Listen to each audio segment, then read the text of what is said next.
Vezír a starec. Kde bolo, tam bolo, žil raz jeden starec. Tento starec mal vždy len jednu vec na srdci a hovoril ju komukoľvek, koho stretol. Čiň dobro dobrým. Zlo, ktoré spáchajú zlí, nech je ich vlastným trestom.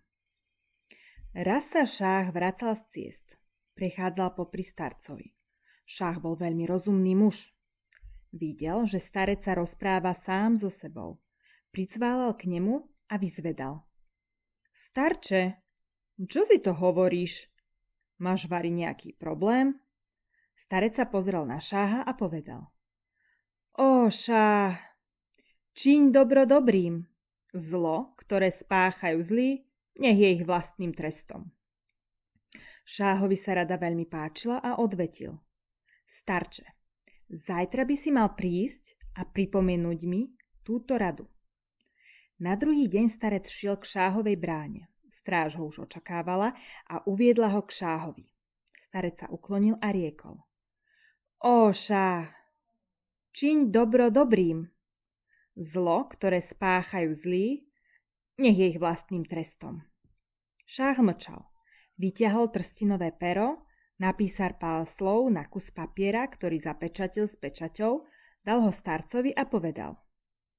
Vezmi toto a choď k mužovi, ktorého meno je napísané tu a zajtra sa vráť, aby si mi opäť pripomenul tvoju radu. Starec prijal správu, uklonil sa a vybral sa k mužovi, ktorého meno bolo na nej napísané. Tento dôležitý muž otvoril list a prečítal si ho. Šáh napísal. Ak ma máš rád, daj tomuto mužovi dar. Muž daroval starcovi veľké bohatstvo a vyprevadil ho. Starec mal zvyk darovať všetko, čo mal, chudobným, ktorých stretol po ceste. Rýchlo rozdal darované bohatstvo sirotám a chudobným. Nasledujúci deň išiel starec opäť k šáhovi a vravel. Ó, šáh, čiň dobro dobrým. Zlo, ktoré spáchajú zlí, nech je ich vlastným trestom. Šáh znova vzal trstinové pero a napísal pár slov na kus papiera. Zapečatil ho, podal starcovi a riekol. Vezmi toto a choď k mužovi, ktorého meno je napísané tu. A zajtra sa vráť, aby si mi pripomenul túto tvoju radu. Starec vzal správu mužovi, ktorého meno bolo na nej napísané. Muž rozvinul papier a prečítal si odkaz. Ak si ma vážiš, daj tomuto mužovi dar. Tento muž, rovnako ako predošlý, mu daroval veľké bohatstvo a vyprevadil ho. A starec podľa svojho zvyku opäť rozdal celé bohatstvo chudobným a mrzákom, ktorých stretol po ceste. Teraz mi, milý poslucháč, dovoľ povedať niečo o šáhovom vezírovi. Tento muž bol veľmi nečestný. Nedovolil nikomu preukázať láskavosť, niekomu inému. Bavilo ho iba donášať šáhovi klebety o ľuďoch. Keď videl, ako si šáh váži starca, jeho zlá povaha sa prejavila a vymyslel si podlý plán. Šiel k šáhovi a vravel mu. Ten starec, čo sem za vami chodí, rozpráva ľuďom, že vám smrdí z úst.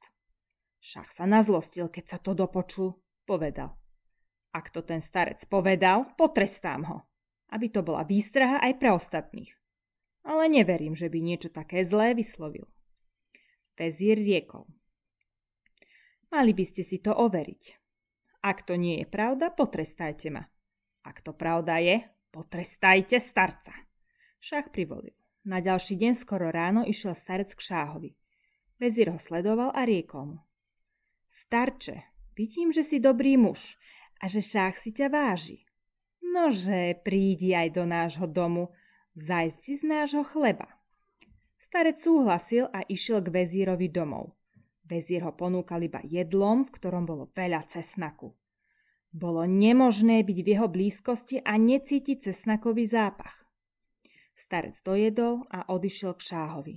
Šáh pokynul starcovi, aby podišiel bližšie, nech ho vyskúša. Starec sa snažil držať od neho čo najďalej, pretože mu z úst tak veľmi smrdel cesnak. Šáh mu opäť pokynul, aby pristúpil. Starec teda k nemu pristúpil, ale ústa si zakrýval rukou. Keď to šáh uvidel, uveril vezírovej klebete. Šáh mal zvyk. Nikdy nepísal tresty. Vždy vydával rozkazy, len na konanie dobra. Tresty písali pisári, ale tentoraz on osobne vzal kus papiera a napísal mestskému sudcovi. Daj rozpoliť muža, ktorý prinesie túto správu a povez ho na mestské brány. Napíš naňho, že toto je trest pre každého, kto si dovolí ohovárať. Znova zapečatil list a podal ho starcovi. Starec odišiel. Vezír videl starca, ako opäť odchádza so správou v rukách. Domnieval sa, že šáh zase napísal do listu, aby mu dali dar. Vezír bol veľmi chamtivý. Jeho chamtivosť v ňom vzbudila odvahu. Pristúpil k starcovi, aby mu vzal list. Starče, šáh tebe prechováva hlbokú úctu. Dal by si mi ten list, aby som tento raz mohol dostať dar ja? Starec odvetil. Vezír, nepotrebujem bohatstvo sveta. Rozdávam majetok chudobným. Keď ho dostanem, nech sa páči. Vezmi si tento papier a chod si po dar. Vezír si vzal list a odišiel. Išiel k mestskému sudcovi a podal mu správu od kráľa. Keď mestský sudca otvoril pečať a prečítal list, prekvapene pozrel na vezíra. Vezír už netrpezlivo čakal na dar, ale veci sa preňho nevyvíjali podľa predstav. Náhle sudca prikázal svojim mužom, aby vezírovi zviazali ruky. Keď to vezír počul, vykríkol. Sudca, toto je nedorozumenie. Ja nie som správna osoba. To je niekto iný. Spýtaj sa žáha predtým, než ma zabiješ. Sudca odvetil. Nemôžem neposluchnúť šáhov príkaz. Nie je potrebné sa ho pýtať. Napísal, že musím rozsekať človeka, ktorý prinesie túto správu na 2 časti a povesiť ho na mestské brány. A musím posluchnúť rozkaz. Sudca dal rozkaz a vezíra rozsekali na 2 časti a povesili ho na mestské brány. A napísali na neho, toto je trest pre tých, čo ohovárajú. Teraz ma nechaj povedať ti o šáhovi. Šáh počul, že niekoho v meste rozsekali na 2 časti. Spomenul si na starca. Zosmutnel a oľutoval, čo vykonal. Na ďalší deň sedel v pochmúrnej nálade, keď v tom vošiel starec. Riekol. Ó, šáh, čiň dobro dobrým. Zlo, ktoré spáchajú zlí, nech je ich vlastným trestom. Šáha to veľmi prekvapilo a odvetil. Starče, čo to má byť? Vari ťa nezabili? Starec povedal. Prečo by ma niekto zabíjal? Nech žije šáh. Šáh odvetil. Komu si dal včera ten list? Starec riekol. Vezír ma požiadal o včerajší list vo dverách a dal som mu ho, aby tento raz mohol on dostať dar. Šáh okamžite pochopil, že rozpolený mužom je vezír. Povedal. Ale včera som ti pokynul, aby si podišiel ku mne bližšie. Prečo si nechcel pristúpiť? A prečo si zakrýval ústa a nos rukami? Starec rozpovedal šáhovi pravdu. Dôvod, prečo som tak učinil, bol, že ma vezír pozval k sebe domov a primel ma jesť veľa cesnaku. Môj dých bol cesnakový, preto som si zakrýval ústa rukami, aby na vás nedosiahol môj zápach. Ako sa šáh dozvedel pravdu, pochopil, že ho vezír oklamal a starec bol nevinný. Daroval starcovi obrovské bohatstvo zo svojho pokladu a riekol. Starče, neunúvaj sa viac ku mne prísť.